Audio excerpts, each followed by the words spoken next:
This the AMG way, we don't follow the crowd.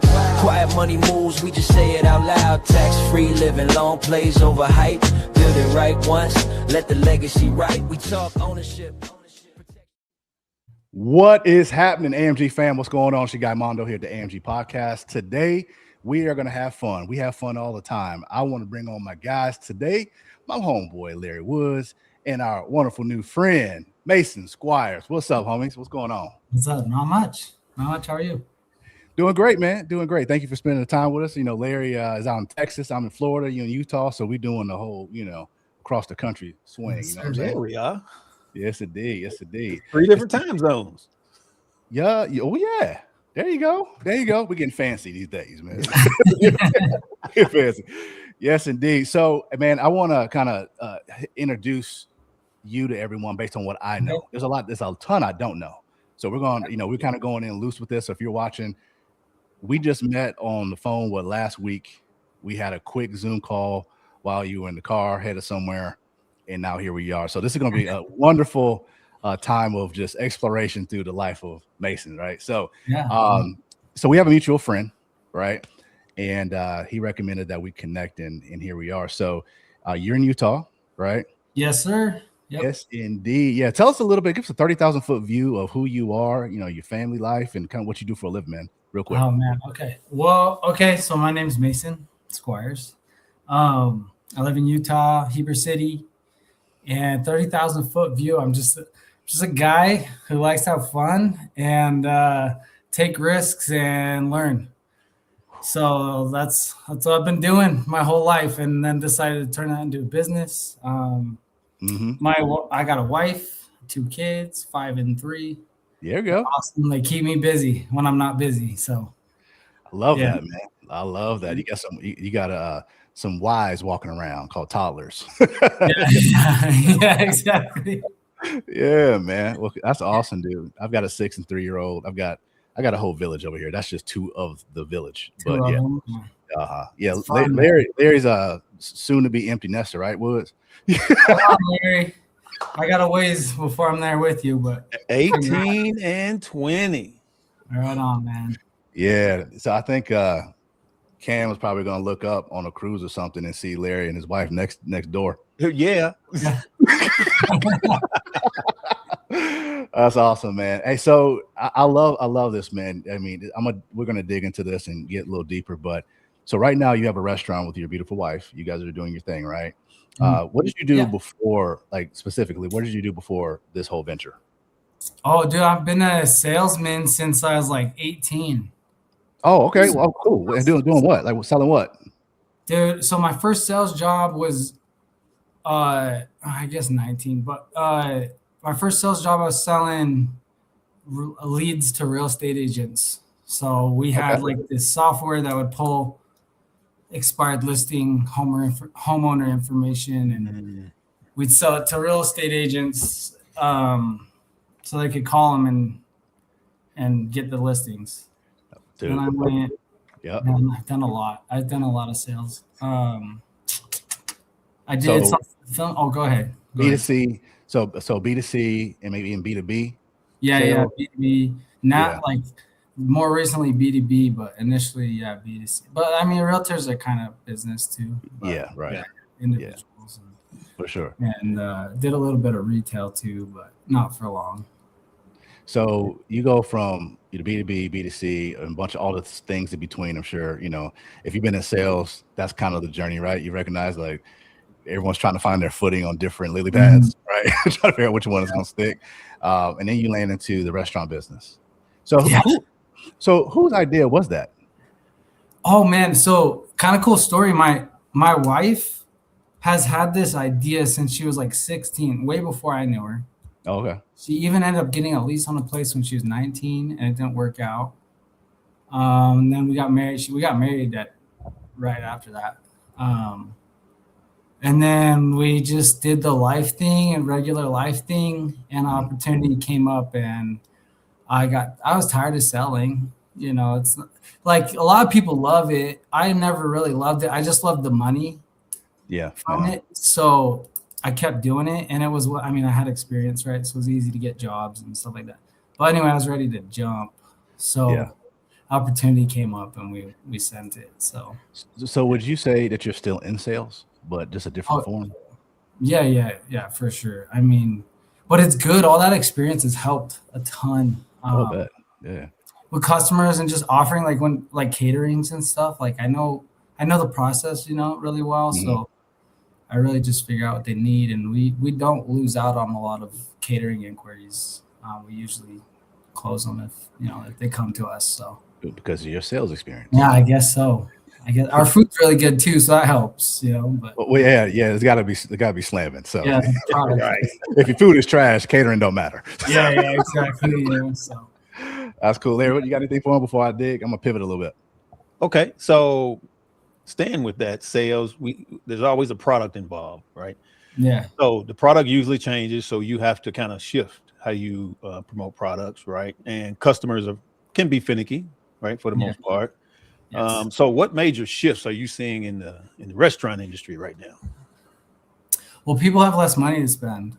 Mm-hmm. And so we've kind of we've broken. So what done to I guess combat that is we've broken out our menu to more a la carte style, and then we made our pastries smaller so we can sell them for less, stuff like that. But that's what I've seen.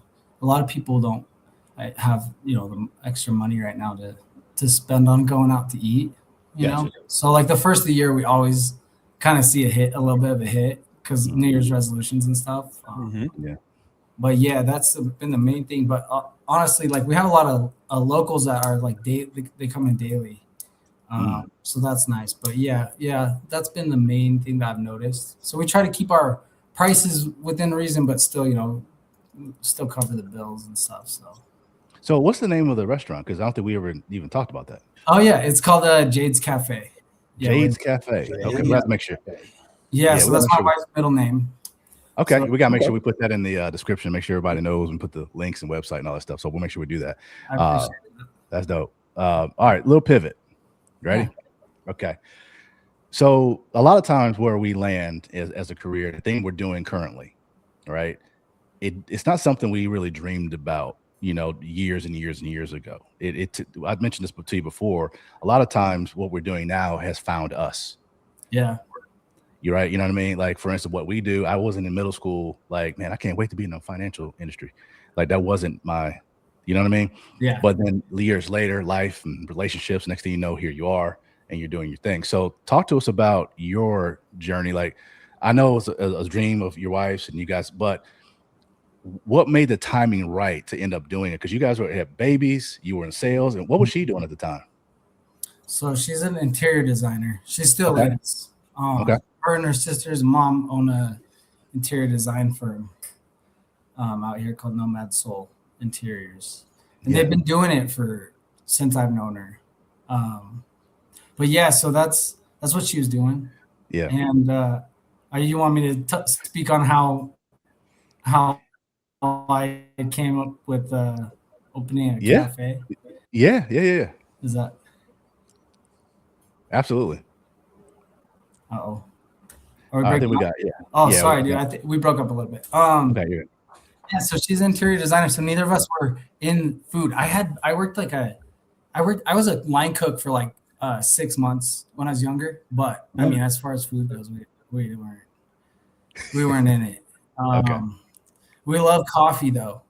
So I'm kind of a coffee nerd. I got really into all the single origin, pour over coffee, all that stuff. And so that's what we had. And I just was looking at numbers kind of before we opened, and I was like, we got to do food too. Also, so when we travel, that's the one thing we do. We go look for coffee shops that are really cool. This is what we've always done. And because we've always wanted to do this, right? Or she had, and I was on board with it. And anyway, so my biggest hiccup with all these coffee shops was the food was there's no food. Because I wanted to go for food, right? I wanted breakfast. Yeah. Coffee. I was cool with getting coffee, obviously. So I just thought it'd be cool. Why don't we do what these coffee shops have? Really good coffee, and they care about the coffee and have a nice machine, all that. And then we throw in really good food on top of that, a full menu. So that's how the idea came together. Okay. That's actually pretty sweet, man. because I love coffee, and it is frustrating for your coffee shop and the coffee is slamming, and you get hungry. Yeah, bro. And you got to settle for a packaged, Danish or packaged, and you hear them like breaking it out the plastic, and, all like that a kind of microwave burrito or something like that. Yeah. Right. So, yeah. Right. Yeah, I mean, they're giving out, wonderful lattes and hot pockets. You know what I'm saying? Like, exactly. what's going on? That's interesting, man. Okay. Would you got some? No. I got like 10 more. So Mason, restaurant industry can be super busy. So how does that work-life balance look for you? Really good. How do you manage that? In the beginning, it was a lot harder because I was more hands-on. And we actually were trying to do dinner for a while. And I guess dinner is what kind of switched my mindset on the whole thing. Like, okay, my kids don't see me. Ooh, yeah. And when I get home, they're extra clingy because they don't, see me very much. So we dropped dinner. So I don't know. I guess it's kind of had to become a choice for me. There we go. At like 6 o'clock, like my phone's out of my hands. I'm not touching my phone anymore, and I'm home usually. Yeah, unless we're doing a meeting or something like that. But for the most part, yeah. So I do that, and I read this book a while back by Dan Martell called "Buy Back Your Time." Yes, sir. You guys read that? Yes, sir. One of my favorite books ever because it actually gives you like a blueprint. It gives you a step-by-step. Here's how you do it. And so I've kind of implemented that here. So I have managers that handle most of the day-to-day for me and a lot of stuff. So really I'm just paying bills and then coming up with fun new ideas, doing the stuff that I like. That's awesome. Yeah. So we've implemented that and it's helped a lot with that work-life balance. Nice. I'm taking notes, brother. Because to piggyback off what was asked you, that's a very mature and seasoned move you've made, right? And how old are you, man? If you mind me asking? 32. Okay, that's what I'm saying. You're 32, man. Like that's a 40, 45 plus answer, maybe 50 for sure. You know what I'm saying? No, seriously, dude. Like it's a compliment to you guys, man. Because a lot of times in the 20s, 30s, those are quote unquote, and of course with social media kind of brainwashing people. Those are the grind years. That means that whatever it takes, and I get all that to a point. But sometimes people take the brakes off and they bulldoze their family. Yeah. They bulldoze other priorities because I'm doing whatever it takes. Yeah. But then there's divorce and your kids don't know you. I mean, what's it worth? Right. So what gave you that? Like, where'd you get that from outside the book? But for you to read that and respect it. Right. You could read that and be like, that's not for me. But you didn't. You received it. Where's that come from for you? Is that something from your parents, how you grew up, or where'd you get that from? Maybe, possibly. I don't know. I heard Dan Martell on a podcast once, and I don't know, I liked him a lot, so I considered that. But also, like, for example, I know a lot of older people with older families that are pretty successful, and I just hear the same story from them. See, they wish they would have given their kids more time when they were young because now they don't want to hang out with them when they're older. Say that one more time for the people in the back because they need to hear that, man. Was that too quiet? No, I'm just joking. I'm joking. Okay. What I'm saying though, man, because that right there, that's wisdom that you received from people who have regrets. Yeah, right. That dude, whoo. I understand both sides of that because there was a season where I was burning on both sides, but I was awakened. So fortunately, Dan Martell, some conversations with, I call them my personal Yodas, the mentors, the OGs, right? Who basically in a cool way say, "Hey, man, sit down somewhere, get prioritized better, get disciplined in certain areas, prioritize your family because that's who you're doing it for, right?" Yeah, exactly. Yeah. Money doesn't buy happiness. It makes things easier, right? But so that's why would I give up the happiness I have with my family for money? Anyone listening to this that knows you or heard of you or may meet you, listen to what he just said, man. I know I do. Larry and I know a lot of young dudes, man, who they justify the grind and not seeing their kids. They justify it. Not seeing their kids, not ever being home, not having boundaries. Like, I cut my phone off at 6 o'clock. That's it. I'm home. Bop. Yeah. And the fact, this is something that Larry, I'll talk about this all the time. He's always on me about this. And Larry, you can talk about it as far as, because you say it to me. Deploy responsibilities. Yeah. Mhm. You just said it. Didn't he say that, Larry? Like, I've got got his managers in place to do the day-to-day now. Yeah. It's very important. Yeah. Dude, because it gives honestly you life and time back. But wouldn't you say it also possibly, I don't know your organization, but it possibly makes your business better? Oh, I think so. Yeah, I think so. Like both my managers come up with ideas for me. I mean, they see the day to day, and they'll come to me and be like, "Hey, what do you think about this?" I'll be like, "Let's sit down and talk about it," and then I'll be like, "Cool, implement it," and then they do it, and it's really cool. I have awesome managers right now. One of them's out of town right now, so I'm working a little bit more than normal, which is fine. She's like, "Come back." Yeah, she deserves it. So yeah. So it's been great, man. Like, that's awesome, man. That's awesome. And like I give out a little bit more money than I would otherwise, but I think it's worth it. That's another gem. Investing in your people. There it is. Yeah. What a concept. Investing, dude. You're OG, man. Like, you're only 32 and you're talking like this. Like, I know it may sound funny and silly that I'm saying this, Larry. You kind of see there's a. You'd be surprised, Mason, how many young guys surround themselves with great people, but do not take the wisdom from them. That part. You would be surprised. Because there's guys and girls that we know that will surround themselves with those people, boys, right? Mm-hmm. Because they love the idea of it. It's what you're supposed to do. It makes them feel a certain way, whether it be comfortable, whether it be just whatever it gives them, the warm and fuzzies. Yeah.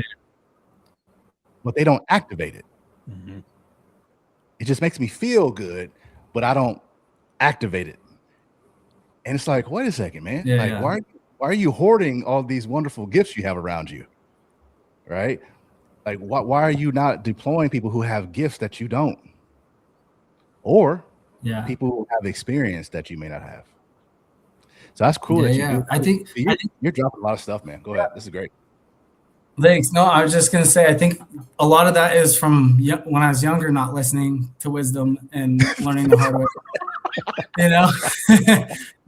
So I think that's why I learned to actually start listening to people who know instead of testing it out myself. So that's so true, man. It is. Takes people a while. It takes some people a while to get there. Yeah. It does. It does. It's so cool, especially kind words. Thank you. No, well, yeah, man, because I think we're kind of going to be a mirror to what you're saying, man. I know for you, this is every day. This is you're used to yourself. You know how you think, like all that stuff, and that's cool. That's great. But I don't think you really understand the quality statements and things that you're sharing to people who hopefully are catching what Larry and I are catching, and what you're saying, because it's very mature, very smart. Your priorities are straight. Right, you're not selfish, obviously. I love those traits. So talk to me about other things that you glean off of, like Dan Martell. Well, who else do you study? Who else I study? Different, dude. Like, oh man, it changes all the time. A lot of the modern stuff, not as much. Like, I kind of like Patrick Bet-David, but I don't listen to him too much. But I like him when I hear him. And but like Napoleon Hill, I like reading older stuff, right? So Napoleon Hill, Dale Carnegie. Oh, you an old soul, man. You an old soul, brother. Dude, I just like the old stuff. I probably should listen to more modern stuff because it's more like relevant to me. But I don't know. I just feel like it's all like everything's leading me to buy a coaching program or something, which I don't think it's not always bad, right? But I like am a little bit hesitant to get into these like Hormozy guy. I like Alex Hormozy though. Yeah, me too. Yeah. That dude's awesome.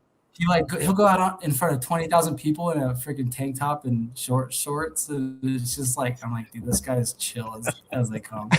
But yeah, they're all selling a coaching program or $15,000 ticket to a seminar and stuff, and I'm not there yet, so it's to get the real stuff, from them, which is why I love Dan Martell's book, because he gives it to you in that book. It's not like a pitch for the next step, right? So I feel like that happens. I've run into that quite a bit. So yeah, he gives you game, which is right. And I can see you doing that. I mean, you're doing it now, even though some people who are like, dude, we're just talking on the screen right now. But I really believe that people are grabbing some good stuff from it. So go ahead, Woods. Go ahead, Woods. I got another pivot coming. You got another pivot? Yeah. All right. So from a restaurant or a business standpoint, 6 to 12 months from now, where do you see yourself? What do you want to be? 6 to 12 months. Well, okay, so we're working on a second location. Oh, nice. I'm hoping it's open by end of June. I don't know. I don't even want to put a date on it because things just are all over the place. But yeah, so we'll have that open. I've also got some other plans as like a little side supplemental business going. So I'm going to have that going. Okay. I won't talk too much on it, but it will. They'll work together. I guess I can. I'm not like keeping secrets. I'm gonna buy like a coffee roaster and start roasting our own coffee. It's gonna help a lot with expenses, but also it will be another revenue stream for us, like for online. So I'm gonna try to get into e-commerce. I know nothing about it, but I'm gonna learn. So okay, dude. So yeah, by then both of those will be up and running. Nice. So that's a Jade 2. Yeah, Jade's number 2. It's twice as big, 3 times as many seats, got a bigger kitchen. Wow. Busier city. I'm really excited. It's gonna be awesome. So that's cool. Yeah. That's cool, man. So if you look at a lot of entrepreneurs, obviously entrepreneurs typically hang around entrepreneurs. I know we do. Yeah. Right. Yeah. And there's a lot of individuals like we talk about, they prepare for, how to get the new business, right? How to scale, all these necessary things, right? Yeah. One thing that Larry and I've noticed in our tenure is the fact that entrepreneurs a lot of times are looking like just 3 feet ahead. They're not really looking down the road too far, right? In the sense of they are looking down the road regarding maybe business, but when it comes to, all right, when I'm ready to sit down somewhere and enjoy, maybe ownership and watch others thrive and help them build their dreams. And, now I'm trying to vacation and go on cruises for 2 months and all that kind of fun stuff. Yeah. Like, how are you preparing for the sweet years with you and your bride, your kids, you're an empty nester? Like, does your circle, your guys, do you guys talk about those things? Like, what are you doing for later? Not much, honestly. I have like in my head plans, but no, like, I'm really just focused on, I know I'm planting seeds right now. I'm not taking much money at all from what we got going. And I don't plan to. That's a great start. Yeah. Cause I want to lay a really good foundation. We have an awesome idea. It's new. It might be counterintuitive because everyone says, find something that works and copy paste it, but that's not how my brain works. Okay. So I think it would make me miserable to just copy a concept. Yeah. So anyway, I have my own concept and I'm excited to see if it works. So that's like really all I think about much right now. My wife and I talk about, when we can go to Japan. My daughter loves anime. So we're trying to get her to Japan. So that's like kind of our next thing. But and then like my wife loves California. So all I know is I got to make California money at some point. But yeah. She wants a house there. So there you go. That's awesome, man. That's all because we talk to a lot of different people, like I mentioned, young, old, in the middle, all of it. And we find, especially when we talk to people in the real estate space, that's one common one, right, Larry? Even a real estate space where there's a lot of get after it, which is awesome. Phenomenal, actually. But then we ask questions like, okay, what road are you paving for the future? And it's crickets. Yeah. And it's like, here's why we bring these conversations though, is because we actually have people on the other side that are double your age and higher who are like, man, I wish I would have. Okay. So we bring it up to people we meet who are in the beginning stages, because like, look, we have people, with all due respect, but you don't want to be that, because we now see the regret, we now see the anxiety, we now see the frustration, we see the sadness, we see the decisions they have to make because they have to.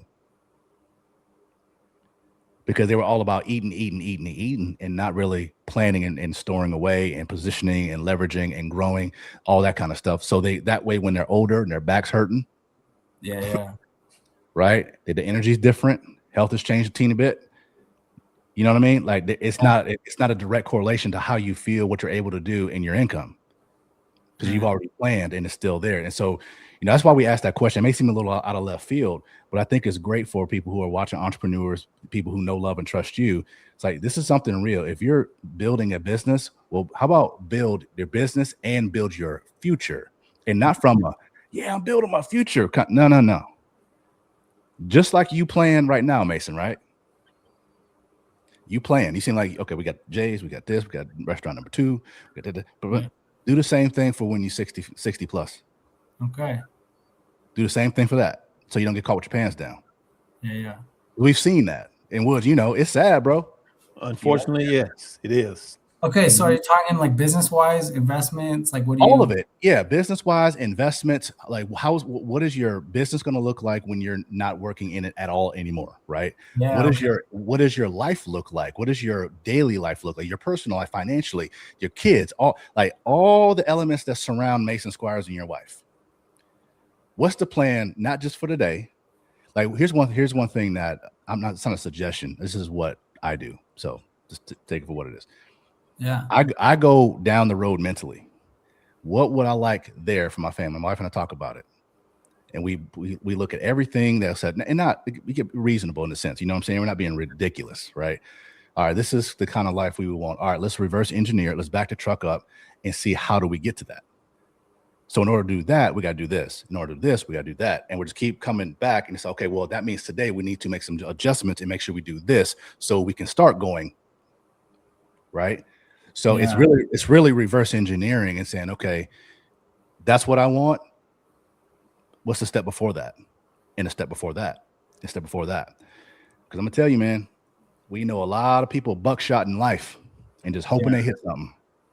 Yeah, that's me. Oh, really? Oh, No, I I wasn't trying to say that, man. no, but I feel like that sometimes. I mean, we have a general idea where we want to be, but we don't. I mean, the steps past the next 5 years, I don't know. Yeah, and it sounds cheesy to some people. I know for me, when I was younger, man, it was like, I'm good. 5 years, 10, maybe I'll think about 10, but the beyond that, and I figured out that was my dumb attitude. Yeah. So I get it. You're not alone. You were not alone. And the same thing is going on today. Yeah. Right? Yeah. I mean, people in their 30s who entrepreneurs, got blinders on, super focused, grinding every day. They're not thinking about when they get 50, 60, or whatever age they want to be when they rest. They want to rest and actually retire. Now, retirement looks different for different people, right? It doesn't mean you sitting down, but it means you're stepping back. So when you take a step back and let the business run itself, right? What does that look like for you personally? Yeah, I can see Mason, you doing that, because you're already kind of doing, like, not in a way, you know what I mean? You're involved, obviously, but you know how to delegate. You know how to delegate, and you don't seem like a control freak. Yeah, and the thing is, I don't know who I'm going to be at that age, right? So I might get. Right now, I look at it like, okay, if I stop doing things, I'm going to get bored. You know what I mean? So, but I you change a lot as you age, right? So. Yeah, but that's that. I guess that's been my thought, is like, oh, I'll always be up to something, but what is that something is something I haven't figured out. So here's a pivot. It's more about you, I guess. So I don't know the answers. I just want to know, honestly. So your vibe is very similar to the other great entrepreneurs and young entrepreneurs that I know. You guys have a similar trait. There's this optimism, this positivity, even when you talk about things that suck. you know how to laugh, giggle, kind of, hey, well, kind of that whole thing, hey, what happened? It's we're just gonna keep it. Where does that come from, man? Like, we know a handful of young cats that are like that. You're obviously like that, man. Because if I was ignorant, I'd be like, man, this dude doesn't have any challenges or problems. He looks perfect, But talk to us about that. Where do you get that from, man? I don't know. I've just been in. Okay, so I don't know if this is a good way to answer your question, but I've just been in a lot worse. I've been in a worse place than I think I could even purposely get myself back to. Okay. So I just, any problem can be solved, and it is what it is. Kind of like that's the attitude I have towards it. Yeah. I've had worse, right? So I'm just here for it now. Yeah. So. But I think that's great, man. You sense that too, was right? Like, yeah. It's, but if you've had, obviously it sounds like you've had some challenges, like we all have, and maybe whatever depth, that's your story. But even in that, you're still not wallowing in it. It doesn't seem like you are. It just seems like you're like, yep, that was my stuff, and it sucked. But hey, I'm positive because I know what that was like. So. Yeah.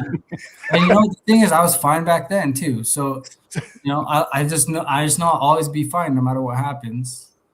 So yeah, the little I don't know. The little things don't bug me. Some big things bug me, but most of the time I don't get bugged too bad. So that's a good quality. That is a great quality to have. Yeah, I enjoy it. It helps me. It helps me calm people down around me too. Yeah.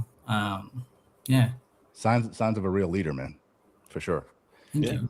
Yeah, because if the leader's panicking, then everyone else is gonna panic. If I'm on an airplane and I see the head flight attendant turn around, it's like, this flight is gonna be crazy. Like, I'm sweating bullets, but they're trained. I don't care what the turbulence is and how many drinks they spill. They're keeping it cool as a cucumber, so that keeps everybody else calm. Right? Mm-hmm. Yeah, I love that energy you have, man. It's fantastic, bro. Give us some insight on, or not insight, some suggestions or perspective. What would you offer to a young entrepreneur that's thinking about being an entrepreneur, or tried it once and trying it and maybe think about giving up? What would you say to that person that's like, they just won't jump off the cliff to do it, or they kind of tried and they're about to quit? What would you say to that person? Oh man, well, a person who's about to do it, just honestly, like, don't think, just do it and figure it out. I've had so many business ideas, and when I finally did it, I just had to make myself do it, because what kept stopping me was I don't know how to do this. I don't know how to get an EIN number. I don't know, all those things. And it would keep me from moving forward from the idea, or even I'd build a business plan and not do it. Because I'm like, I don't know how to acquire these things that I need. And then this time I just was like, okay, whatever, day by day, step by step, figure it out. There's no rush here, but I need to figure it out. I'm going to. So, and we had in our business group the other day, two meetings ago, we had a guy come in who wasn't an entrepreneur, which we welcome people who aren't, because we want to motivate people to do it. It's awesome, right? And I don't know any business owners who don't think it's awesome in one way or another, right? Or don't prefer it to working for someone else. So anyway, he came in and gave us his idea, and he immediately started being like, well, I don't know about this, I don't know about that. And everyone just jumped on him, like, do it. Next time you come, you better tell us how you got, you sent in for your LLC. You're doing it, bro. That's a great idea. Send it. Don't think about it anymore. Just do it. And he didn't come to the next meeting, but my partner, Scotty, talks to him regularly, and he's started now. He's started getting it together. Nice. So I'm pumped, because I'm like, yeah, we did that, Yeah. So that would be, I don't know, it's kind of a vague answer, but just do it. No, mindset. Oh, go ahead, Mondo. Sorry. No, I'm just saying that's not vague. That's all I was saying. I was just saying, if your mind. Sorry. Oh, it's the delay. Okay, cool. Yeah. So I don't know. If your mind's telling you those things. Yeah, I get it. I don't know. It's like a sign that you should keep going if your mind's telling you not to. That's what I believe. So. Okay. That's interesting. Yeah, That's interesting. Well, what you got? I got one to more. an extent, right? Like you got to trust your gut. Yeah. Exactly. Trust your gut. Yeah. Exactly. So this is whether business or personal. If you could solve one major challenge today, what would it be? Oh, like with the business or personal? It's tough. I wish I didn't have to sleep. No. I wish I didn't have to sleep. No, with business, staffing has been the hardest thing since day one. Yeah. So if I can make staffing easier, that's what I'd solve with business for sure. It's it's hard to get, and maybe it's just because I run a cafe and it's not really a career job for anybody, you know. Okay. So we're just constantly dealing with this person can't work this day, their mom's taking them on vacation, stuff like that. So if I could fix that.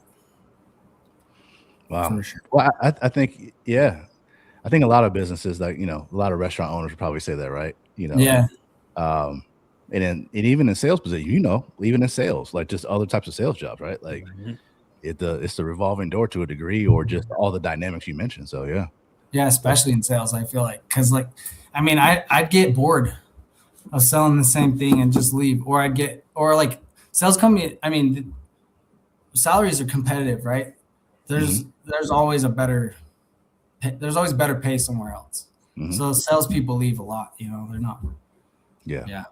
Unless the company's really taking care of them, but that's good, man. That's good. Well, I got one last thing. Okay. And then I wanted to make sure everyone knows how to find you guys and all that fun stuff, man. So okay, cool. So we definitely, we covered a lot. We got into your background, we got into what you guys are doing, challenges, all that good stuff. So I want to talk about, even from the want to you have. There's something that's driving you and your wife. What do you guys tap into, regardless of challenges, staffing, frustrations, busyness? What is that thing you guys both tap into that really keeps you pushing and going forward? Oh man, creativity. We both have this super strong creative energy, and we just want to build things. And the money obviously matters, but that's not our first thing. Our first thing is that we want to create these awesome places for people to come and enjoy their lunch or whatever it is. It doesn't even have to be a restaurant. Like we've talked about doing motels and stuff like that too. But we just want to create really unique, cool things for people to enjoy. And I think that keeps us going, because we both have this desire. And I just want to look back at the end of my life and be like, dude, we did look at this, we created palaces everywhere. Or, I think that's both of us, if her and I have something in common, that's what it is. Wow. So the creativity you guys have, which ends up adding value or providing value to customers or whoever experiences the thing you create, it's adding valuable experiences to mankind, whether it be food, whether it be a motel, whether it be whatever, right? And the creativity behind that is driving you. That's a beautiful thing, man, versus just chasing the bread. Yeah. We definitely want the bread, but it's not the driving factor, Yeah. No, I feel you, man. Yeah. That's good. All right, man. Hey, real quick before we roll, man, first of all, thank you for spending your time, but I want to make sure that everyone knows, again, the name of the restaurant, what you got, the first one, because you got another one coming, right? Jade's Cafe, Food for the Mountains. It's in Heber City, Utah. And then Jade's Cafe, Food for the Desert, in St. George, Utah. And that will be opening this summer at some point. Yeah. I don't want to put a date on it, because the dates changed quite a few times, so I'm not going to put a date on it anymore. But I love it, man. And you guys are obviously online. Obviously, you have a website, all that good stuff. IG, you can find you there. What other platforms are you guys on? The IG and what else? That's it. Okay, cool. That's fine. Yeah. I was making sure. Okay. I've Cool. been kind of lazy with that stuff, but we've thought about doing like a YouTube channel at some point. There you go. But yeah, right now we're just on Instagram. We Cool. post a couple times a week. Yeah, so if you want to see what we're doing, go Love on it, there. man. Yeah, Cool. Love it. Yeah, Love it. Hey, Larry, man, another banger. Our friend Mason. You're gonna come out and have some coffee and some good food. Yeah. Right? Yeah, you'll have to let me know when you're around. Our business meetup is gonna be like early July, so I don't know when you guys will be out here, but Okay. let me know. That's good to know. That's really good to know because we're trying to figure it all out. So we'll definitely be in touch, man, for sure. Okay. But, hey, guys. Hey, from Mondo, Larry, and Mason, our new homie out in Utah. Thank you guys for spending the time with us. We're going to put all of Mason's information that he provided into the description, all that fun stuff. So you can go out to Utah, visit, just go see him. You can do other stuff, but just go there and see him and his wife, eat, have some great food, and have a good time with him. So with that said, from the AMG Podcast, we will see you guys on the next episode. Later. This the AMG way, we don't follow the crowd. Quiet money moves, we just say it out loud. Tax-free living, long plays over hype. Build it right once, let the legacy right. We talk ownership.